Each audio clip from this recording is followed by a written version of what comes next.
is E&P Reports, a service of Editor and Publisher Magazine.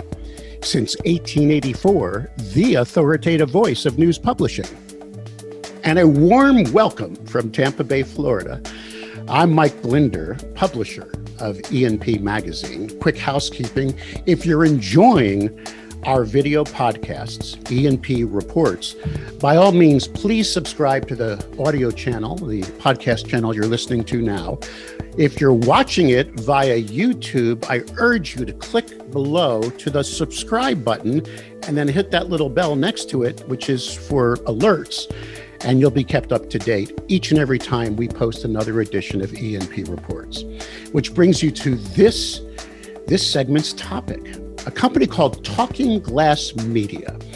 I'm going to take you to Prescott Valley, Arizona, about 90 miles north of Phoenix, about 60 miles southwest of Flagstaff, pretty close to that beautiful town of Sedona. And I'm going to introduce you to their editor, Guy C. Roganson. And the reason this story is fascinating is it's not your typical news publishing website. There is a daily newspaper in this region that does the hard news. This is not an alternative weekly. This is just a website with millions and millions of page views a year that focuses on the positive news and supports the events and the happenings of the area. But Talking Glass Media is a pretty darn large operation because it's not just a website, it's podcast, it's video, it's digital billboards. It was, Guy's background is not from the traditional side of our industry. Guy came out of a digital agency. So he sees the world in a different paradigm and he looks at media in a different way. And he's built this very, very successful media company that is part of a larger company, the Fane Signature Group, which takes that Talking Glass moniker, that name, and has popped it on luxury apartments in the area and even a local downtown event center. Fascinating, interesting, and a brand new way to approach media as being more involved in the community and less worried about the niche you occupy in the media sphere. You may love this segment, resent it, think it's not part of our traditional media world, but I think the next 30 minutes will be eye-opening as I go one-on-one with the executive editor of Talking Glass Media, LLC, Mr. Guy C. Roganson. Guy Roganson, it's so good to have you back with editor and publisher. You were part of a webinar we did recently, but the news coming out of your company is I think is worthy of an E&P Reports one-on-one. When I started reading about your company and doing research, I would call you a sleeping giant on steroids. Maybe I'm giving you too much credit, but Talking Glass Media, why don't you give us a little bit of background on what this is? You're in Prescott, Arizona, am I right? And what you do there? That's correct. We're in Prescott, Arizona. If you say Prescott, they know you're from probably New York. Okay, so Prescott, I got it. Appreciate that, and honor to be here once again with you. Talking Glass Media was formed by the Fane Signature Group of Prescott Valley in 2018. The Fane Group is one of the first homesteading families from the 1870s up here. They were originally ranchers, but now one of the leading community builders.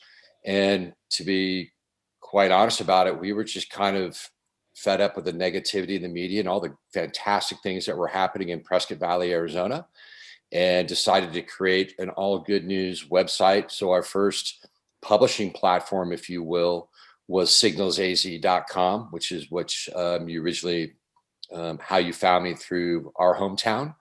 And now we also publish TG Magazine, Talking Glass Magazine, as well as a podcast. And the most recent new thing we just launched is the Town of Prescott Valley Recreation Guide for the town in partnership with them. So we're doing quite a bit. All right. So talk to me about signalsaz.com. This Sure. is a news website, but you said to counter the negativity. What is your slant? If any of us were to visit signalsaz.com, what are we going to see and what we're going to feel and what are you offering? Well, it's not about what you're going to see, it's about what you're not going to see. What Okay. you're not going to see is divisive talk. What you're not going to see is political rant. What you're not going to see is car crashes, drug arrests. Um, we have great relationships with our police departments and our fire departments, but we let them do their daily job. What we do is we share, say, their training methods or what their wins are. So it's really about community. People move here for quality of life. We're seeing that in droves, and they're not interested in the bad news. They want to get out of town. They want to get outside, and that's what we're all about: is the good news and what's happening in the community. What kind of traffic does signalsaz.com get right now? It's not bad. So our community is comprised predominantly of four towns or cities, if you will. We call that the Quad Cities of Central Arizona. And if your listeners and readers are wondering where Prescott Valley is we're almost dead center Central Arizona. So if you look on a map, we're right next to Prescott, Arizona, a little bit larger than Prescott.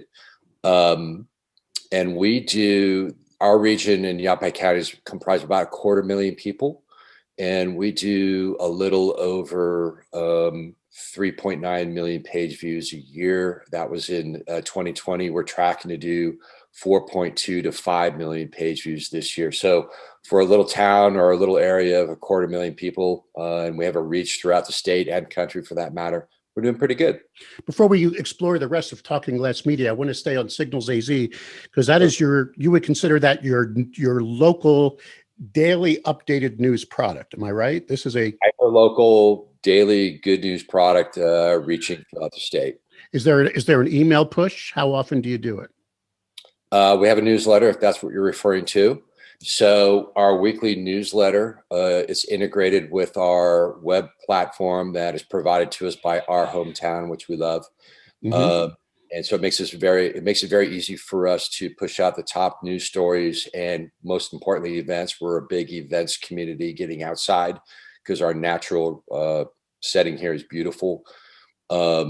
And we have an opt-in free newsletter that's growing exponentially, actually. So How large is the database of that puppy? What do you got? sorry, How large? How many subscribers? I think we're in the ballpark of 3,000 to 4,000 right now. It's only a couple years old. It's 100% opt-in. We're adding anywhere from 50 to 300 new opt-ins weekly, actually. Social media footprint. Google. Excuse me. Facebook. There's. That's wonderful. I had to know. Well, yeah. No, well, Google's more of a search engine, in my opinion, but they do have a social media platform. I mean, Facebook. What do you got? You got like what kind of footprint there in Twitter? Do you have? We have it's growing again exponentially. So Facebook's our number one social media referrer. Mhm. Very specific there. Mobile Facebook, I should say, is our number one social media referrer. We have about 7,700 followers or 7,100 followers, something like that. Our number one refer is organic search through Really? Google. Yeah, okay. We have a Twitter presence, but be honest with you, Facebook and organic is our dominant refer network. How many on staff? Who's contributing content? And let's stay first with just the signalsaz.com product. Sure. So strictly for Signals AZ, we're a lean and mean machine. I have one full-time digital assistant editor.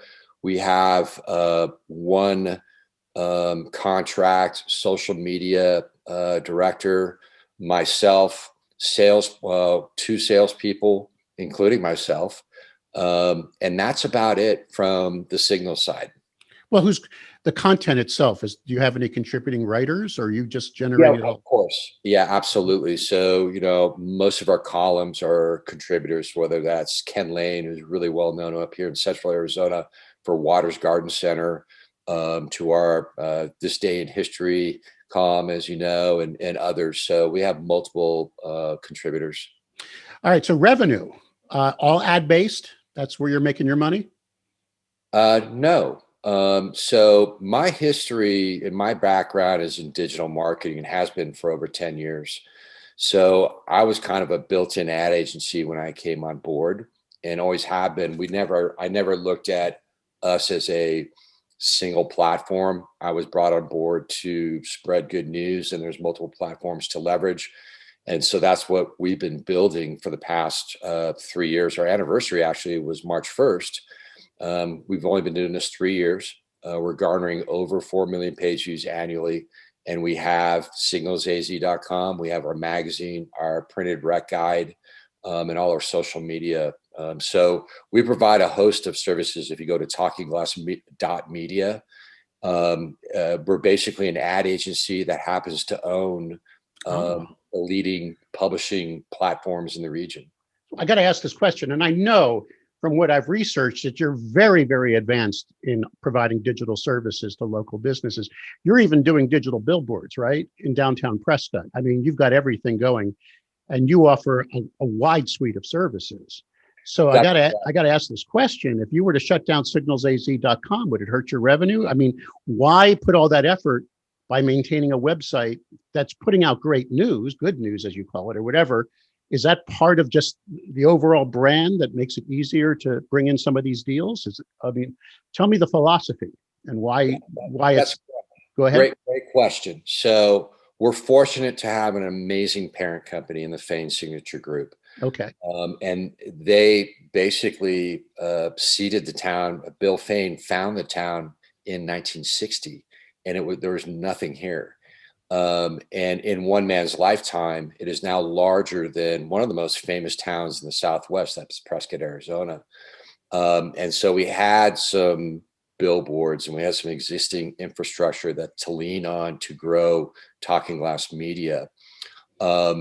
But the concept was always to leverage multiple platforms. Signals AZ was just the first. It was the obvious thing to do because we saw so much negativity online and we knew people were going online. COVID, quite frankly, has been a shot in the arm, if you will. No pun intended in that. We saw traffic jump extraordinarily over the past year. We also had some what we call happy accidents in the market. Some competitors went to a subscription-based model, which sent readers our way. Other publications had some things happen that sent even more readers our way. So we're positioned very well. But again, to your point, we've got digital, we have our website, we have our outdoor media, we have our print media, we have our social media, we have our podcast. So with basically one relationship, we can get our advertisers everywhere. You know, this is funny because I remember in the good old days, you know, pre-internet, it wasn't uncommon for a print shop to have a newsletter or to print out kind of a local, I mean, at least where I lived, a local magazine. But that was not where their meat and potatoes was. It was when providing, you know, services for businesses, but it was kind of like that overarching umbrella. If I read the history on your website, I'm going to try to do this right, just as Colonel Glassford's heliograph of the 1880s atop Glassford Hill in Prescott Valley was a beacon of information, Signals is our modern day beacon sharing information and celebrating, which is now both the safest and fastest growing region in northern Arizona. You find it, and I'm not trying to put words in your mouth, having that good news website is kind of like your brand to the community, but you provide all these other services around it. Am I getting that straight? It's exactly correct. It's definitely our differentiator. We are the only good news website that I am personally aware of in the region. We took that stance on day one when I sat down with Brad Fain, my CEO, and he said, I want only good news. You know, solutions don't come out of negativity. Forward progress doesn't come out of negativity. So we're a different animal. There's no doubt about it. I'm not going to pretend and say that I'm classically trained in journalism. No. But what I do know as a business leader or a business builder is growth comes through positivity and collaboration. And quite frankly, that's what we're about. If you look at our magazine, if you look at our website, it's all positive. It's about our magazine's super smart. It's about solutions. It's about information. It's not, we say, let's stay away from fluff and let's stay smart and beautiful for our magazine on TG Magazine. So it's a philosophy as much as it is a business.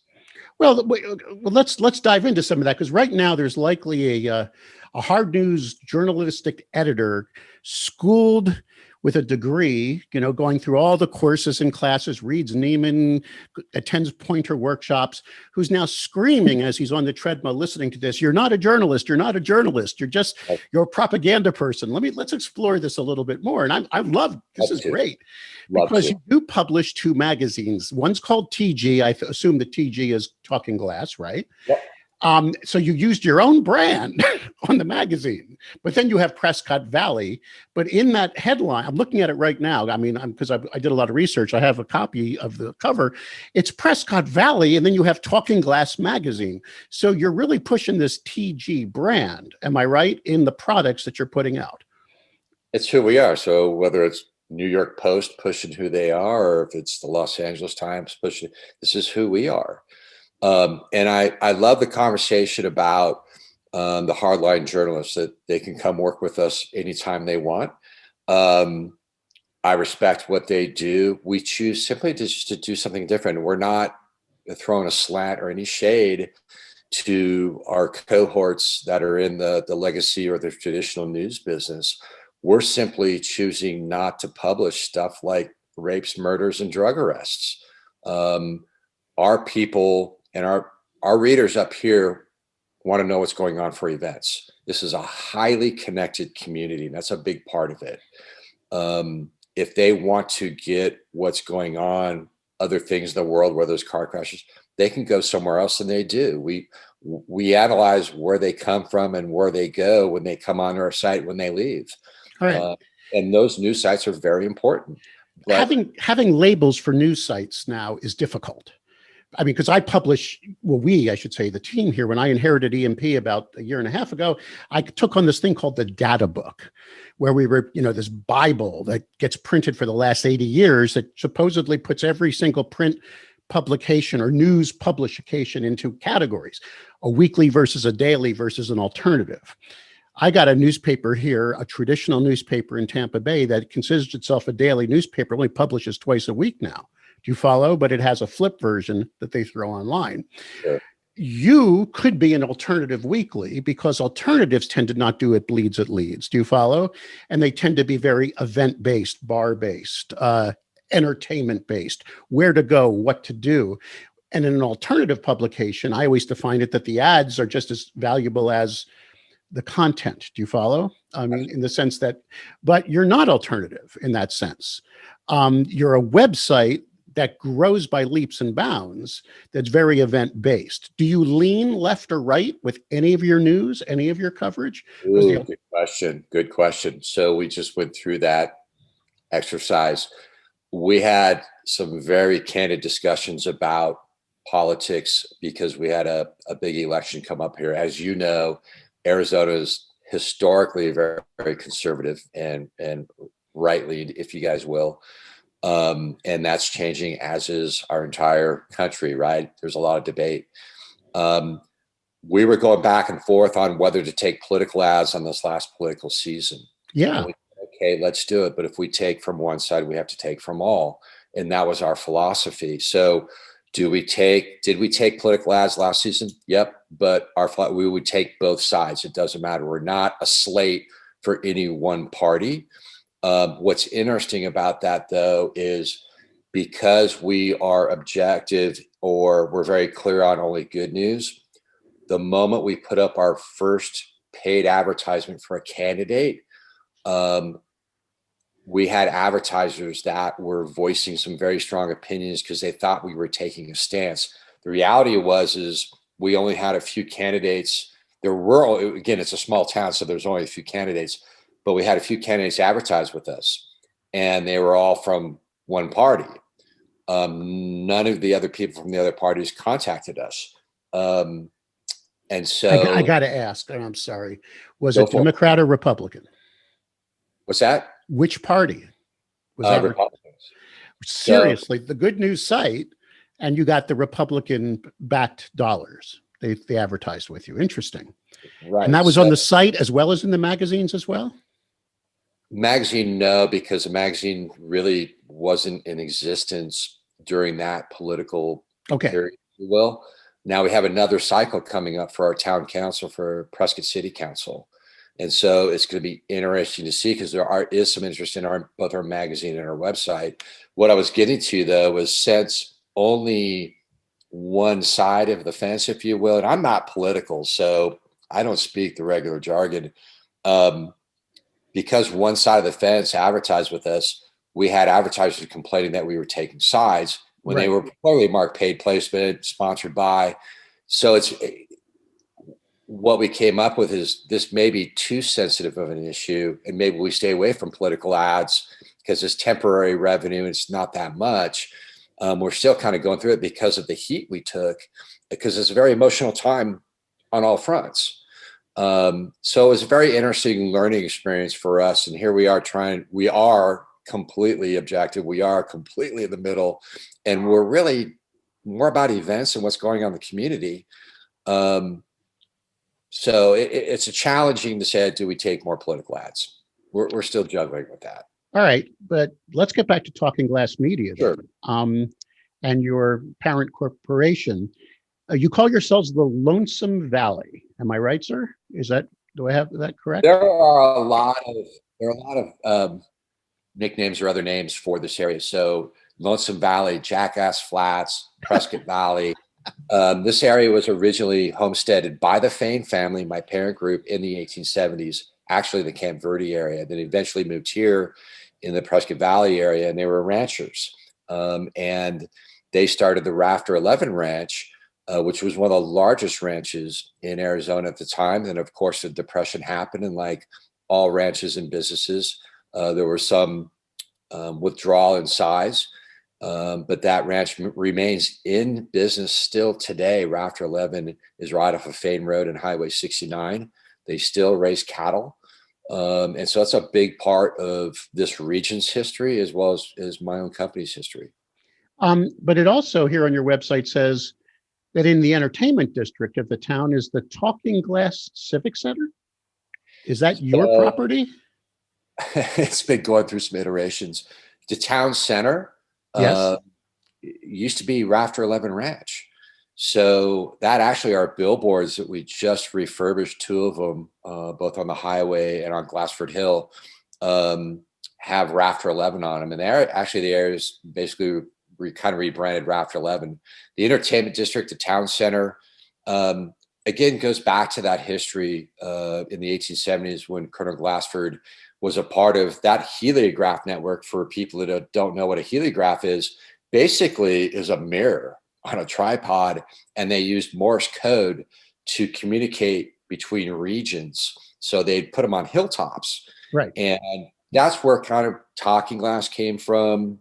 And it's such a great name, because now what do we do? If you look at your phone, what is it made of? It's made of glass. You're hearing people talk out of it.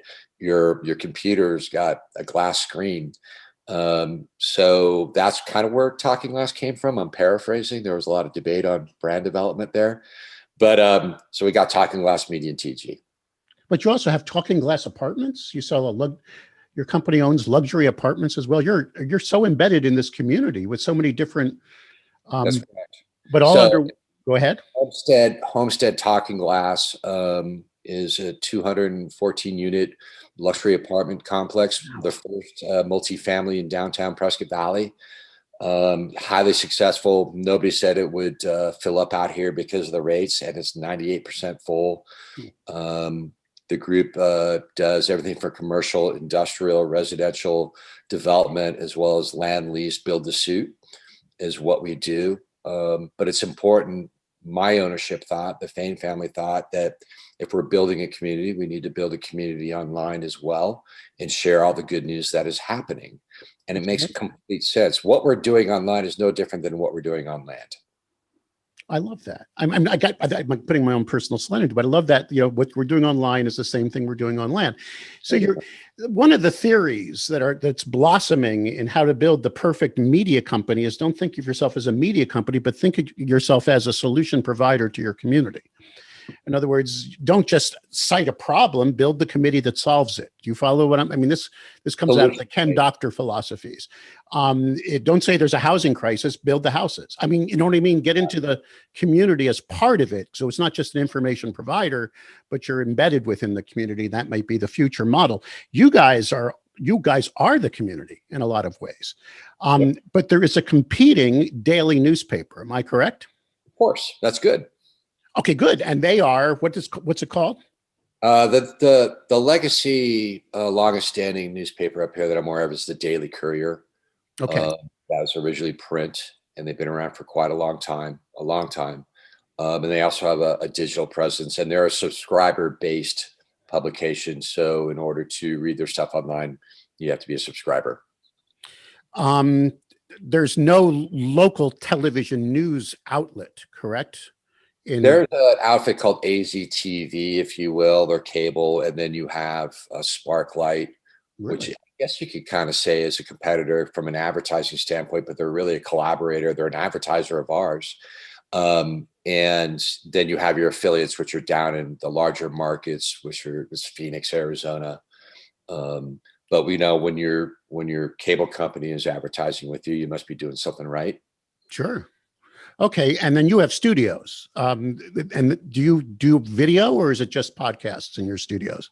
Both. So we're actually building some new studios right now. Hopefully we'll be in them April 15th, knock on wood. Okay. We have some amazing videographers on staff. We call our lead guy Batman. We do some amazing things in After Effects. So yeah, we're heavy in video for our clients, whether it's small business videos or our own weather videos, for example. Podcasting right now, we talked about this in the last time we met, was our text-to-speech service on Signals AZ through our Amazon web servers that turns our written content into audio content. That's predominantly what our podcast is comprised of right now, but we'll be doing live shows kind of like this here in the very near future as we kind of grow that podcast. One of the reasons I wanted to feature you on an EMP Reports, and I know I met you through the webinar, we did a sponsored webinar with Our Hometown, was your background. How should I put this? I come from radio and television. I'm an old guy now, 63, but I cut my teeth as a DJ in the 70s. I came up through electronic radio, and I always found it fascinating when I was working, managing radio and TV stations. The only way I was going to get to management was to get out and sell. Do you follow this? And my background went from talent to sales, because I realized the guy running the ship in any broadcast operation usually comes from the street, not from the news department. Then I, slipped over to newspapers. I hope I'm not boring you with this, through the digital side, because I was a nerd and a geek. About 99, when the internet was starting to flourish, the local paper in Portland, Maine said, "You're the nerd that's always running." I was running the ad club in town, and I was always carrying a computer.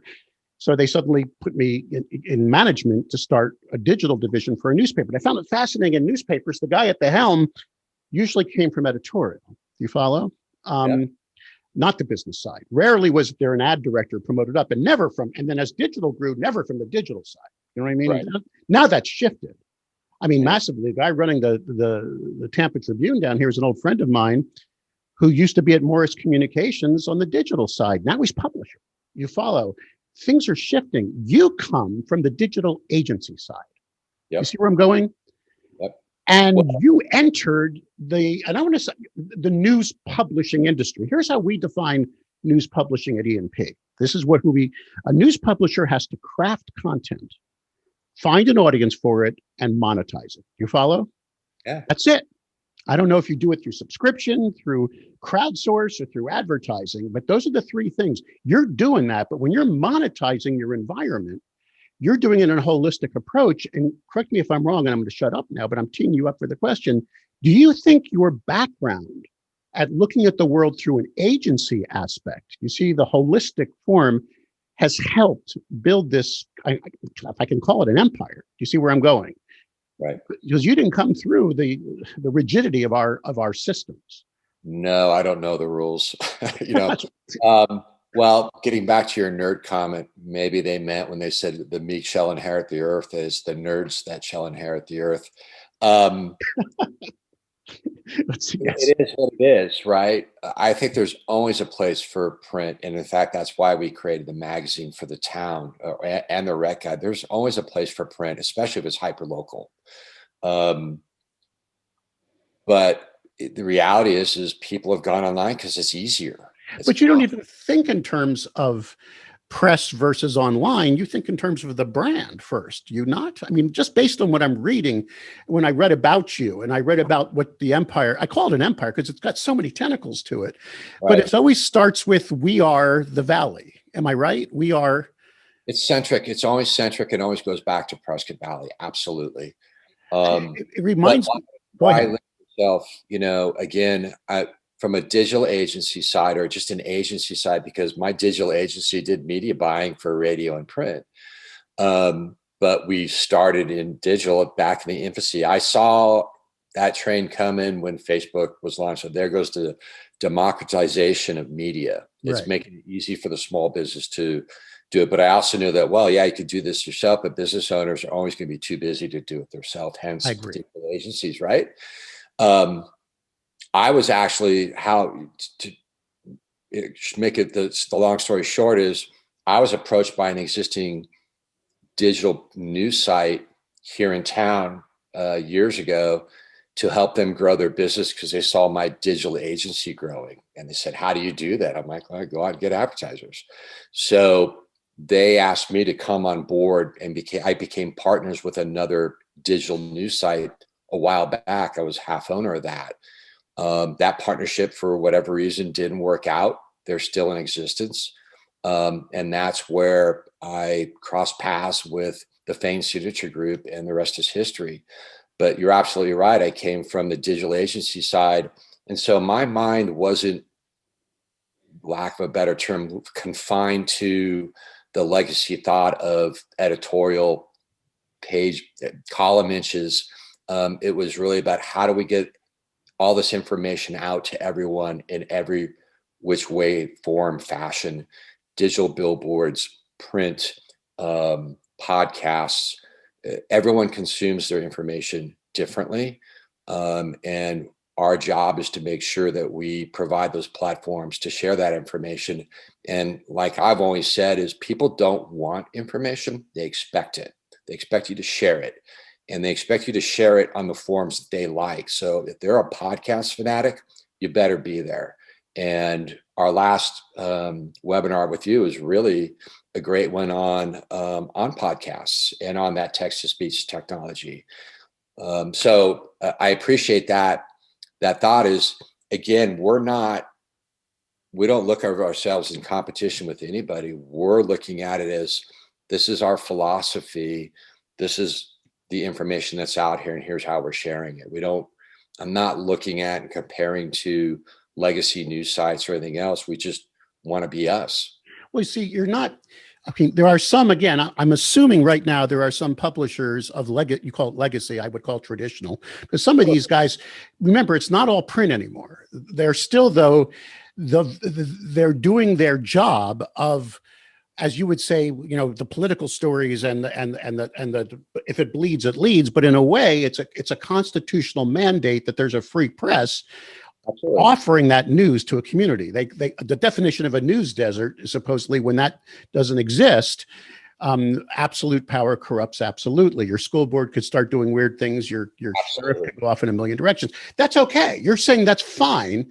We're not a news desert, but if you want to be a news publisher, and again, pick your lane. I'm going to give you the definition now of your company, right from your website. Talking Glass Media was launched by Fane Signature Group. We wanted to share all the great things taking place in Prescott Valley and throughout Central Arizona. Fane Signature Group's media efforts are dedicated to our region and local families. It's about looking across the community and seeing all the good that people are doing and sharing those stories, as it's the community of neighbors, friends, and families that make a place home and contribute to the Valley. Beyond a great place to make a living. So in other words, that is your mission statement. It's the Valley, it's the people, it's the families, and you build it from there. Yep. That's my CEO talking right there. That was his quote on our last press release. That's absolutely correct. Those are the things that make up the community, right? It's the people, it's the families, it's the businesses, and that's what we focus on.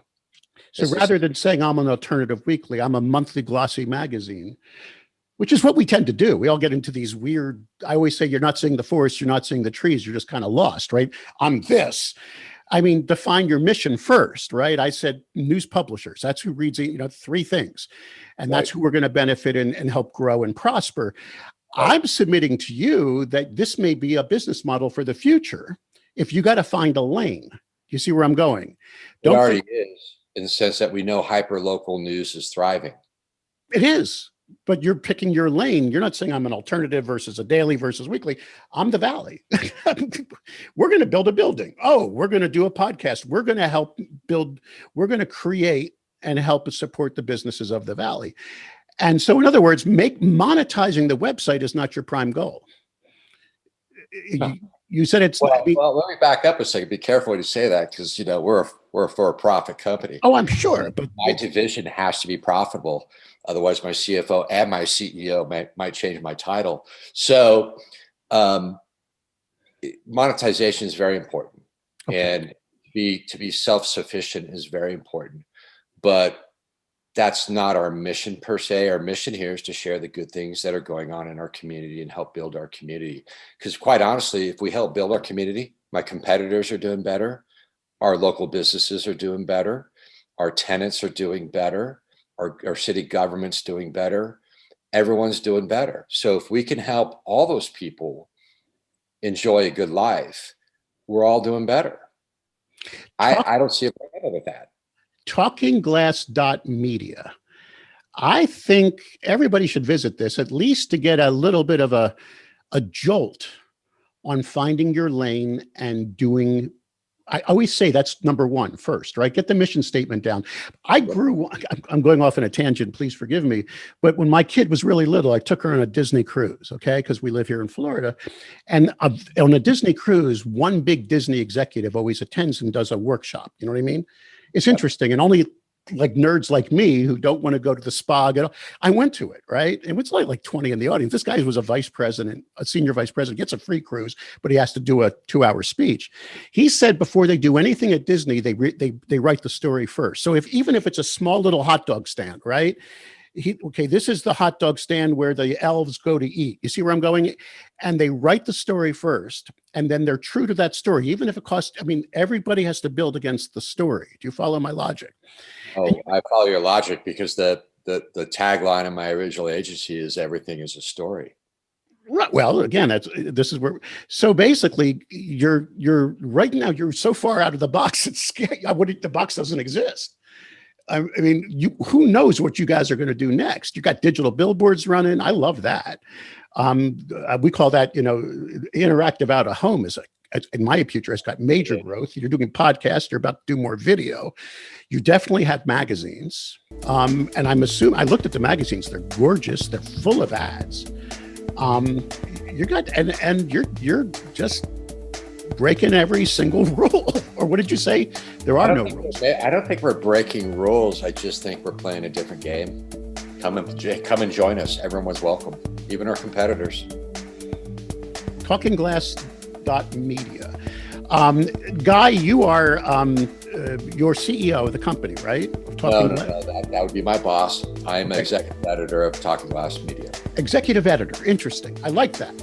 Good. And if anyone wants to get a hold of you, your email address. Editor@signals, plural, signalsaz.com, or simply go to talkingglass.media and click on contact, and you can get a hold of me at talkingglass.media.